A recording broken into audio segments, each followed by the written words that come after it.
The woman was standing in the middle of the road when Caleb Pruitt first saw her. Not the side of the road. The middle. Like she had stopped walking and simply forgotten to start again, or like the road itself had given out beneath her and she was waiting to see which direction might still hold. The afternoon sun was doing what it always did in August in that part of New Mexico, trying to kill everything. It fell flat and merciless across the pale alkali flats, bleaching the scrub sage to a color that was nearly white, drawing the moisture out of the cracked earth in slow, visible waves. It was the kind of heat that made a man question his own shadow. Caleb pulled his horse, a barrel-chested roan named Dust, to a slow stop about 30 yards out. He was not a man who startled easily, but there was something about the sight of her that made his chest tighten in a way he could not immediately name. She was carrying a child on her back, or a boy, no more than 3, asleep with his face pressed against her shoulder blade. In one hand she gripped a carpet bag that had clearly been repaired so many times it was more repair than original. In the other hand she held the wrist of a girl, maybe 7, who stood rigid and wide-eyed beside her, watching Caleb the way a prairie dog watches a hawk. The woman herself did not look up right away. When she did, her eyes were dark and exhausted and they held a particular kind of shame, not the guilty kind, but the kind that gets poured into a person by others until they start to believe it belongs to them. Caleb took off his hat. He said simply.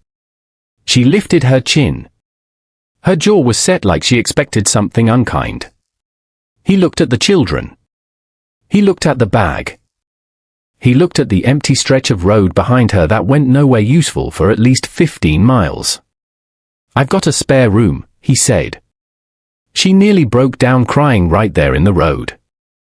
If this story already has you feeling something, hit that subscribe button right now and ring that bell so you never miss what comes next. Drop your city in the comments below. I want to see just how far this story travels. Now, settle in, because this one is going to stay with you. He did not ask her name until they reached the property line. The ride was slow. Caleb walked Dust the whole way, not wanting to make the woman feel like cargo. And the girl, whose name turned out to be Nora, walked beside the horse with her hand eventually finding its way to the rein, not pulling. Just resting there like she needed something solid to touch. The boy, whose name was Thomas, slept straight through the whole of it, his small mouth open against the woman's shoulder. The woman's name was May Aldridge. She offered it plainly, without decoration. He accepted it the same way. The Pruitt place sat at the end of a wagon track that cut between 2 low hills covered in juniper and yellow grass. It was not a beautiful property, not in any obvious sense. The main house was squat and square built, its adobe walls the color of old saddle leather. The roof was sound. Caleb was particular about roofs, but the porch railing had been broken for 2 seasons and never fixed. And the kitchen window facing east was covered with a scrap of oilcloth where the glass had gone out during a late spring hailstorm. There was a water trough near the barn, and a kitchen garden that had managed to survive the summer through sheer stubbornness, tomatoes going ragged and red, a row of onions. Some dried out beans that still had enough in them. May stood in the doorway of the main house and looked in. It was not dirty, not precisely. But it was a house that had forgotten it was supposed to be a home. There was a coat on a chair that had been there long enough to become furniture. Dishes stacked but not in any particular order. A coffee cup on the windowsill that had left a ring so dark it was almost decorative. Dust on the floorboards in the particular pattern that comes from one person moving through the same 3 paths over and over again. "I'll get it squared up," Caleb said behind her. "I can do that," she said. And there was something in her voice, not pride, exactly, but purpose. Like she needed to be useful in order to feel real. He showed her the spare room. It was off the back of the house, where the original builder had added on without much architectural ambition. A low-ceilinged space with a window that looked toward the creek bed, a rope bed with a mattress that was serviceable, and a small dresser missing 1 drawer pull. She stood in the middle of it and did not say anything for a long moment. Nora pressed herself against her mother's hip. Thomas, awake now, reached toward the window. "It's fine," May said quietly. "It's more than fine." Caleb went to the kitchen. He was not a man of elaborate cooking. He ate functionally, beans, salt pork, whatever could be managed quickly. But he looked at those children and something shifted in him like a slow gear catching. He went to the garden and pulled onions and the best of the tomatoes. He found the heel of a smoked ham he had been rationing and brought it inside. He went down to the root cellar and came back up with cornmeal and a small crock of lard and a jar of preserved peaches that his neighbor Greta Holt had brought him the previous autumn, which he had not opened because he saw no occasion for it. This, he decided, was the occasion. He had a proper iron stove and he built the fire in it with care, the way a man does when he wants something to actually come out right. The onions went into the skillet with a scraping of lard, and the smell that rose from the pan, sweet and savory and warm in the low afternoon light, filled the house in a way that made it feel suddenly inhabited. May appeared in the kitchen doorway with her sleeves already rolled. She looked at what he had laid out on the table and then she looked at him. "Let me," she said. He stepped aside without argument. She cooked with the particular efficiency of a woman who had spent years making something from not enough. The cornbread she put together was from memory, her hands measuring nothing, pinching and folding with a sureness that was almost musical. The ham she cut thin and laid into the skillet after the onions, and the sizzle of it brought Nora to the kitchen doorway where she stood watching with both hands clasped together. "You want to stir the tomatoes?" May asked her daughter. Nora came forward and took the wooden spoon. Thomas had found himself a spot under the kitchen table, as small children do, and sat there placidly chewing on a piece of dried corn husk while the world assembled itself above him. Caleb set the table. He had 4 chairs, which he had always thought was unnecessary, and for the first time in longer than he cared to count, all 4 of them were used. The meal was not fancy, but it was warm and it was real, and it was made with the kind of quiet attention that turns food into something else entirely. May set everything out and then stood for a moment looking at the table as if she wasn't sure she was allowed to sit. Caleb pulled out the chair nearest the stove, the warmest one, and set it at a slight angle toward her. She sat. They ate in a silence that was not uncomfortable. Nora ate steadily and seriously. Thomas required some assistance with the cornbread, which he mostly wore, and at one point managed to tip his tin cup and the water ran off the table edge in a thin silver stream, and nobody made him feel badly about it. Caleb simply got a rag. When the peaches came out of their jar, golden and syrup thick and smelling of the previous October, Nora's eyes went wide and she looked at her mother for permission. May gave a small nod and watched her daughter eat a peach slice with a concentration that was almost reverent, and something behind May's eyes cracked just barely, the way old ice does before the whole surface gives way. She held it together. But it was close. Trust between people who have reason to be cautious of each other does not come in a wave. It comes the way a creek rises after rain, slow, inch by inch, almost invisible until you look back and notice how much ground has been covered. Nora was the first to trust him. She started following him on his morning chores 3 days after their arrival, at a distance of about 15 feet, which shortened over the course of that first week to something less than arm's length. She did not ask to help. She simply appeared wherever he was working and stood there watching with those serious dark eyes until the watching itself became a form of partnership. He put her to work feeding the chickens. He showed her once how to scatter the grain in an arc so the birds didn't all mob one spot, and she studied his motion with scholarly attention and then did it herself, her small arm making the exact arc he had made, and when the chickens moved toward her grain she pressed her lips together in a private satisfaction. He did not make a fuss of it. He simply moved on to the next task, and she fell into step beside him. Thomas was a different calculation. He was at the age where the world was mostly a collection of things to put in his mouth or knock over. And so Caleb's approach with him was primarily architectural, making sure the things within reach were not dangerous, building a small fence of stacked fence rails around the well, dropping a leather strap through the hasp on the cellar door. Small adjustments that a man makes to a space when it needs to accommodate a small, determined creature. Thomas noticed these adjustments and seemed to understand, in the wordless way of very young children, that they were acts of attention. He began bringing Caleb objects as gifts, a blue stone, a turkey feather, once a dead beetle offered up in both cupped palms with tremendous ceremonial gravity. Caleb accepted each one. He put the blue stone on the windowsill in the kitchen. May watched all of this. She worked without being asked.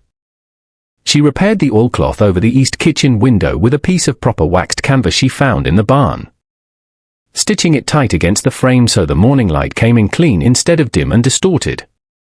She attacked the accumulated dust of the main room with a broom she found behind the door and beat the rugs against the porch railing until the railing shook and the dust rose in clouds. She reorganized the dishes according to some logic of her own that Caleb did not question, and he noticed without comment that the coffee cup on the windowsill was gone, replaced by the blue stone Thomas had found. She did not talk much. Neither did he. What talking happened between them was mostly functional. Is there enough wood for the stove? The beans are on the shelf to the left. Nora's got a stone bruise on her heel. I found some wrapped linen in the bottom drawer. But the functional talking was honest, and honest talking, given enough time, becomes something more. It was on the fifth evening, after the children were in bed, that she told him some of it. She told it plainly, looking at her hands on the table. Her husband, ex-husband, now, by whatever cold machinery the law permitted, had been a man of charm in the presence of others and a different sort of man entirely in private. When she had finally gone to the county seat and filed what papers she could file, he had told her that she would be nothing and would have nothing, and that every door in that part of the territory would be closed to her for the shame of it. He had not been entirely wrong about the doors. She looked up at Caleb. "I'm not asking for anything more than what you offered," she said. "The room and the work to pay for it." "I know that," he said. "I need you to know that I know the position I'm putting you in." "You're not putting me in any position," he said. "I offered." She held his gaze for a moment. Why? It was a fair question. He thought about it honestly before he answered. "Because you were standing in the middle of the road," he said, "and nobody ought to be standing in the middle of the road with 2 children and nowhere to go." She looked at him a long time. Then she nodded once and went to bed. 40 miles south and west, in a town called Red Bluff where the saloon stayed lit until nearly dawn and the sheriff was a man with flexible convictions, Harlan Aldridge was asking questions. He was not a large man, which surprised people who heard about him. He was neat and clean-shaven and wore a good coat, and when he smiled he looked like someone's approachable uncle. He was asking the questions quietly, the way a man does when he wants information rather than attention. "Woman with 2 children," he said to the barkeep. "Dark hair. Traveling on foot." "Ain't my business to keep track of women," the barkeep said. Harlan set a coin on the bar. Then another. "She passed through Red Bluff 13 days ago," the barkeep said. "Heading north on the Milligan Road." Harlan picked up his drink and took a slow sip. North on the Milligan Road. He knew that road. Knew where it went and what sat along it. He was not a man who rushed. Rushing was for people who were afraid they might lose. He had never believed he was going to lose anything. He set the glass down and smiled at nothing in particular. "Much obliged," he said. Caleb made the supply run to Cutter's Crossing every 2 weeks without fail, and on the second Friday after May and the children arrived, he asked her if she needed anything brought back. She thought for a moment. "Thread," she said. "Black and a neutral brown. And if there's any lemon drop candy, Thomas has got a sore throat starting." He wrote it down in the small notebook he kept in his breast pocket. The same notebook where he tracked feed costs and fence repair, and somehow seeing her requests written there beside the practical numbers made something warm move through him. "Come with me," he said. It came out before he had decided to say it. She looked up. "If you want to," he added. "The children too. Might do them good to be out." The decision was made and unmade several times on her face. Then, all right. Cutter's Crossing was not a large town. 2 streets of consequence, a general store run by a man named Giddings who kept excellent stock and poor humor, a post office, a hardware outfit, a church that doubled as the schoolhouse, and the Meridian Hotel, whose dining room served as the closest thing the county had to a social gathering place. The population of the surrounding ranches and homesteads filtered through on a regular rotation, and because there was not much else to do, they noticed one another and they talked. Caleb knew this. He had grown up understanding that a small town was less a place than it was a weather system, one you could predict reasonably well if you paid attention to the signs. They drew attention from the moment Caleb's wagon rolled down the main street with May on the bench beside him and the children visible in the bed behind. He felt it the way you feel eyes on the back of your neck, not dramatic, but undeniable. Giddings's store was first. Giddings himself came out from behind the counter when they entered, which he did not ordinarily do for Caleb alone. He was a man of 60 with a face like a relief map of difficult territory, and he looked at May with the particular expression of a man doing rapid, unflattering arithmetic. "Pruitt," he said. "Giddings. I've got a list. I see you've got company." "I do. This is May Aldridge. She's working my place." "Working your place," Giddings repeated. The way he said it left a silence around the words that was not neutral. May met his eyes and did not look away. "Good afternoon," she said pleasantly. Giddings looked at the children. Something shifted in him, fractionally. He was not a kind man, but he was not a simple one either, and children had a way of complicating simple judgments. "I'll get your order," he said, and went back behind the counter. The real trouble came from Dorothea Crane. Dorothea was the wife of the man who owned the largest cattle operation in the county, and she had parlayed that position into something resembling civic authority. She was on the church committee, the school board, and the beautification committee, which mostly meant she decided what other people should be doing with their property. She was not evil. She was the specific kind of righteous that is harder to deal with than evil, because it is entirely sincere. She found them outside the general store while Caleb was loading the wagon. "Caleb Pruitt," she said, stopping on the board sidewalk. She was accompanied by a woman named Abigail Stroud, whose primary social function was to agree with Dorothea and spread whatever Dorothea said to the portions of the county Dorothea could not personally reach. "Mrs. Crane," Caleb said. Her eyes went to May with a directness that was almost physical. "And who is this?" "May Aldridge," May said. She had Thomas on her hip and her voice was quiet and careful, the way a person sounds when they are practicing at steadiness. "Aldridge." Dorothea tasted the name. "I don't know that family. My family is from over near the Sabinal country," May said. Dorothea looked at Caleb. "She's staying at your place." "Working my place, yes." "Caleb." Dorothea's voice dropped into the register of private confidentiality, which in a town this size was meaningless but which she used anyway. "I hope you've thought about what this looks like. You're a man of standing in this county." An unmarried woman with her eyes touched the children briefly, with a complicated situation. "This is the sort of arrangement that people will talk about." Caleb stopped loading. He straightened up and turned to face her fully, which had the effect of making her take a small, involuntary step back. "Mrs. Crane," he said. "I appreciate your concern." He did not appreciate it at all, and they both knew it. "But I'll make my decisions on my own property without committee involvement." Dorothea's chin came up. "I'm simply saying that appearances, May Aldridge is working my ranch. She's managing the household and earning her keep fair and square. Her children are healthy and being looked after. Beyond that, I don't believe it's any business of Cutter's Crossing what goes on at the Pruitt place." He paused.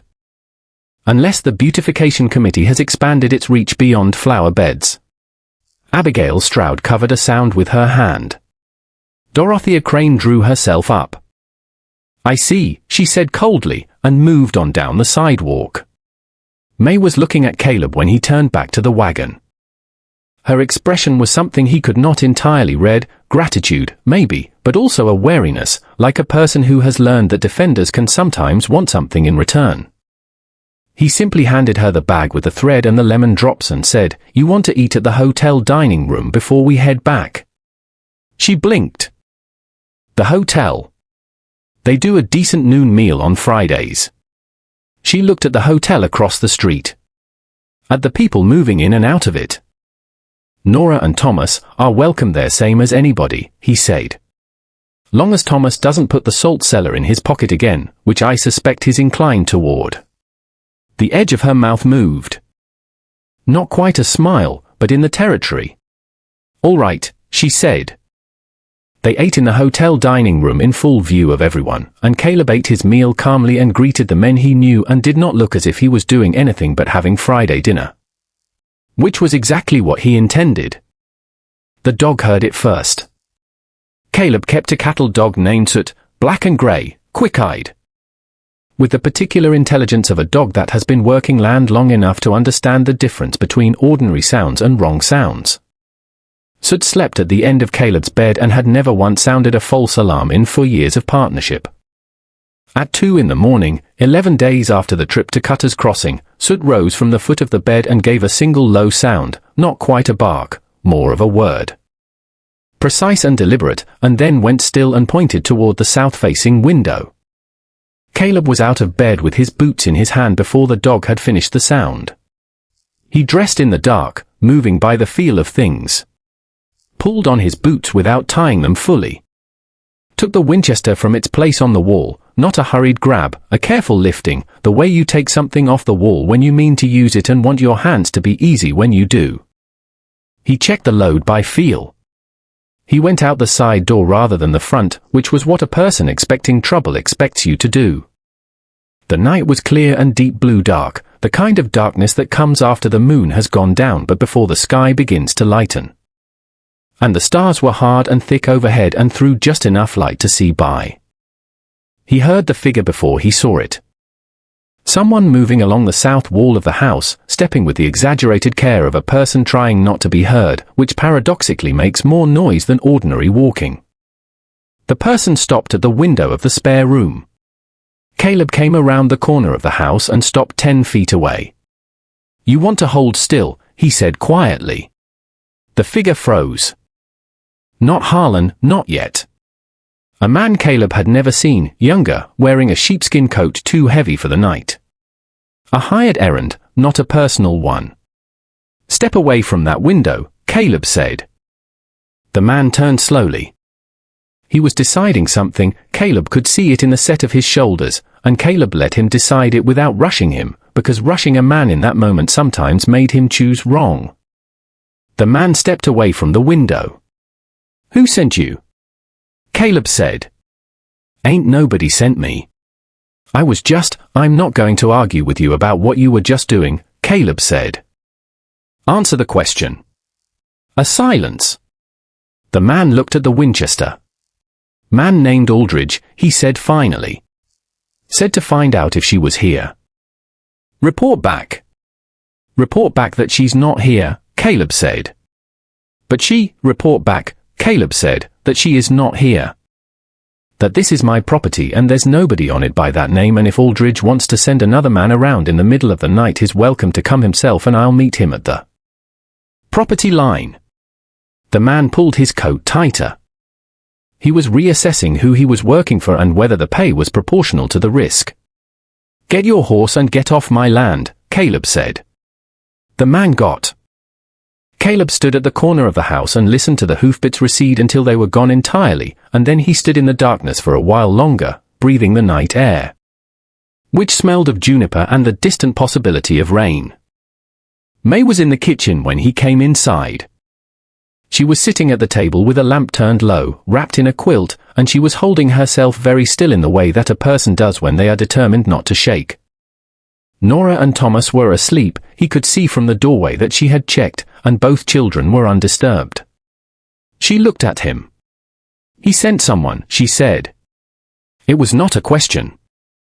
"He sent a messenger," Caleb said. He set the Winchester against the wall and sat down across from her. "Nothing more. He'll come himself next time." "Probably," Caleb said. She looked at her hands on the table. "I'll go," she said. "I'll take the children and you will not," he said. She looked up sharply. You are not going anywhere, he said. His voice was level and complete. This is my property. You are on my property, under my roof, and whatever he is to you by law or history, that doesn't give him or anyone he employs any business being here. You are not going. Caleb, I've been thinking, he said, about a practical thing. And I think we need to talk about it while we're both awake and honest about what we're dealing with. She waited. He looked at her across the low lamp. He chose his next words carefully, the way a man chooses footing across a creek, testing each stone before committing. There are things we can do, he said, that make it harder for him to move against you legally. Things that change what you're entitled to and what he can claim. What kind of things? Practical things, he said again. We can talk about it tomorrow, in the daylight, when you've slept. She looked at him for a long time. Then she nodded and pulled the quilt tighter. All right, she said. He did not go back to bed. He sat in the chair on the porch until the sky turned grey and then amber, the Winchester across his knees, Soot pressed against his leg, watching the south road. Nothing came. But he had long since learned that things that don't come in the night sometimes come in the morning, and they are always better met by a man who has been awake. He rode to Cutter's Crossing on a Monday alone and visited the office of a man named Beaumont Reese, who was the county's only attorney and who practiced out of 2 rooms above the hardware store. Reese was a compact, meticulous man who wore his coat even in summer and kept his desk in a state of aggressive organization. He had done legal work for Caleb before, a property boundary dispute 5 years back, and Caleb trusted him to be honest and not performatively clever. Caleb laid out the situation without embellishment. The woman. The children. The absent husband who had found where they were and was moving toward them with unclear intent, and the quiet confidence of a man who believes legal mechanisms are tools available primarily to people like himself. Reese listened with his fingers steepled. When Caleb finished, Reese was quiet for a moment. What you're describing, Reese said, is a man who knows that a woman alone, even a woman who has filed correctly, has limited practical recourse in a territory court. Judges here do not look warmly on a woman who has left the household. They use words like abandoned and unstable. I know that, Caleb said. What changes that calculus, Reese continued carefully, is if the woman is not alone. If she is under the protection of a household of her own. If there is a legal arrangement that gives her standing. Caleb looked at him. There are a few ways to arrange such a thing, Reese said. He was choosing his words with the care of a man who knows that the words he chooses will have real consequences in the real world. A formal employment contract, properly witnessed and filed, establishes her as a lawful resident of the property with a documented arrangement. That alone closes some doors for Mr. Aldridge. And the other ways? Caleb said. Reese looked at him. You know what the other ways are, Caleb? Caleb nodded. He rode back to the ranch with the morning still early and the sky the color of hammered brass behind him. He found May in the kitchen garden, kneeling in the dirt between the tomato rows, pulling the plants that had finally given out. Thomas was sitting in the dirt nearby investigating a beetle. Nora was at the well, drawing water. Caleb crouched down at the edge of the garden. May looked up at him. She had dirt on her cheekbone and she did not seem to know it, and he did not tell her. I went to see an attorney, he said. Her hand stilled in the soil. There are 2 things we can do, he said. The first is a formal employment contract, filed at the county seat, that gives you legal standing as a resident here. That makes it harder for him to remove you or the children under any claim of vagrancy or, he paused, moral irregular conduct, which is what he'd try. And the second, she said. He looked at her steadily. Marriage, he said. A legal marriage. It would give you and the children my name and my property standing. It would make you, legally, unassailable. The word sat between them in the warm morning air. She did not look away from him. That's a large thing to offer a person you've known 3 weeks, she said. Yes, he said. And you'd want nothing, he said. Nothing beyond what's already here. This. He gestured slightly, the garden, the house, the sound of Nora at the well, Thomas and his beetle. This arrangement. Which I find I've become partial to. Her eyes were very dark and very careful, and behind the carefulness was something that had not had occasion to exist in a long time. And he recognized it even though he had not seen it in a face directed at him for years. It was the look of a person deciding whether they can afford to believe in something. Start with the contract, she said finally. File the contract first. Give me time. All right, he said. The contract was filed on a Wednesday. Reese drafted it in clean, careful language. May Aldridge, employed as household and ranch manager of the Pruitt property, beginning on such a date, with specified compensation and formal residency. He had it witnessed by 2 men of standing and filed it with the county recorder. And the copy that came back was folded and placed in the strongbox under Caleb's bed beside his deed and his mother's letters. Harlan Aldridge appeared in Cutter's Crossing on a Thursday. He came in on the afternoon stage, neat as ever, and went directly to Giddings's store and then to the Meridian Hotel. And by Friday morning the town knew he was there and what he was claiming, that his wife had stolen the children, that she was an unstable woman. That she was living in a disreputable situation on the Pruitt property and his children were being raised in moral compromise. Caleb heard about it Saturday morning from Greta Holt, his neighbor, who rode over specifically to tell him because she was a woman of practical loyalty and had taken a liking to May and to Nora especially. Caleb drove to town on Saturday afternoon. Harlan Aldridge was in the hotel dining room when Caleb walked in. He was eating alone and he looked up with the calm assessment of a man who has accurately read the situation and arranged his features accordingly. Caleb sat down across from him without being invited. Harlan smiled pleasantly. Mr. Pruitt, he said. I was hoping we'd have the chance to speak. I want to save us both some time, Caleb said. Whatever you're planning to file in this county, you should know that May Aldridge is a legal resident of my property with a filed employment contract. She is not trespassing. She is not in any irregular moral situation. And her children are fed and healthy and in school. Harlan's smile stayed. She's my wife. She is not, Caleb said. She filed at the Sabinal County seat 8 months ago and the decree came through. I've seen the paperwork. A small thing moved behind Harlan's pleasant eyes. Furthermore, Caleb said, the man you sent to my property at 2 in the morning is known to the sheriff here as a man with his own legal difficulties. And his presence on my land in the middle of the night has been documented. This last part was half true. He had told Sheriff Moss about the man. Though Moss was the sort of sheriff whose interest in action was limited. But Harlan didn't know Moss. Harlan set down his fork. The pleasant smile was still there, but it was not connected to anything anymore. You seem very invested in another man's family, he said. I am invested in the people under my roof, Caleb said. Which is my right. This isn't over, Harlan said, quietly. It might be, Caleb said. Because here is what I know about men like you. You work best in the dark and through proxies and with women who have nobody standing behind them. May has somebody standing behind her now. That changes the arithmetic considerably. He stood. The divorce is final, he said. The employment contract is filed. I've got an attorney who will file an injunction against harassment if you contact May or the children or anyone on my property. And this county, whatever its other qualities, does not much like men who send hired hands to creep around the outside of houses where women and children are sleeping. I'd think about that.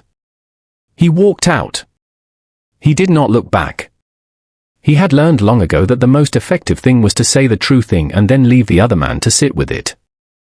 Dorothea Crane's reversal was not dramatic. It never was with people like her. It was gradual and practical and framed as if it had always been her position. She began with a comment at the church committee meeting about how May Aldridge seemed to be doing a fine job with the Pruitt property, which anyone who had driven past could see.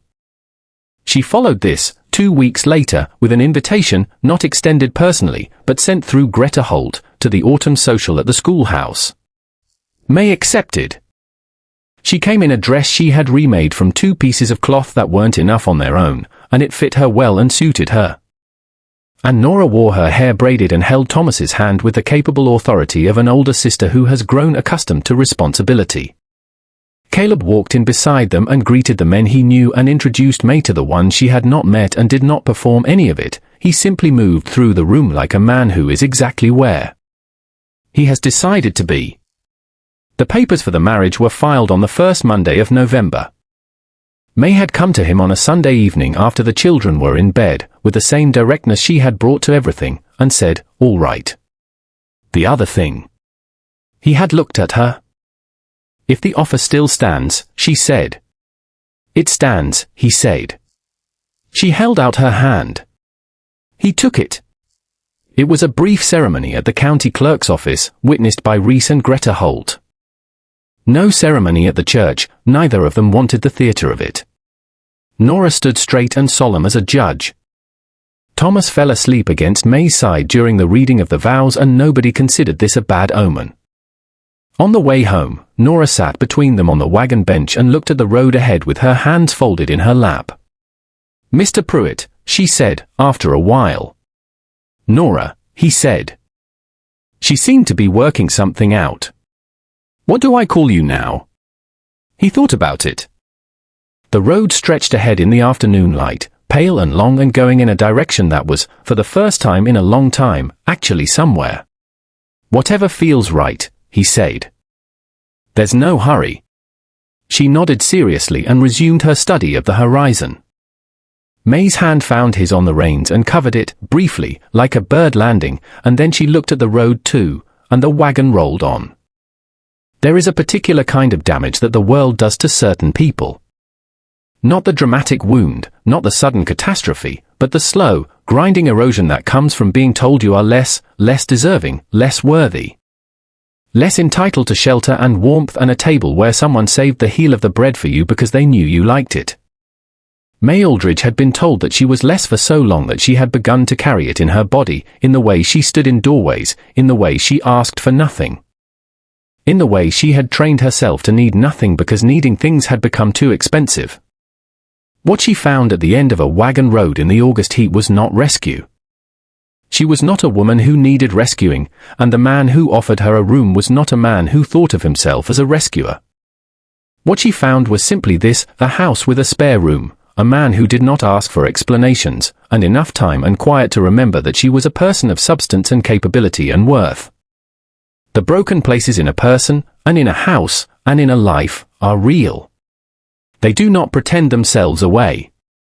But given the right conditions, given shelter, given patience, given someone who sets the warmest chair at the right angle without making a speech about it, the broken places do not stay broken. They grow back. They grow back harder and more complicated and more truthful than the original, the way a healed bone is denser at the break. The way a house, rebuilt properly, is more itself than it was before the storm. Caleb Pruitt knew this, in the way that a man who has worked the land long enough knows the nature of things. You tend what you have. You do not abandon it because it looks rough in August. You wait for October. You wait for the first decent rain.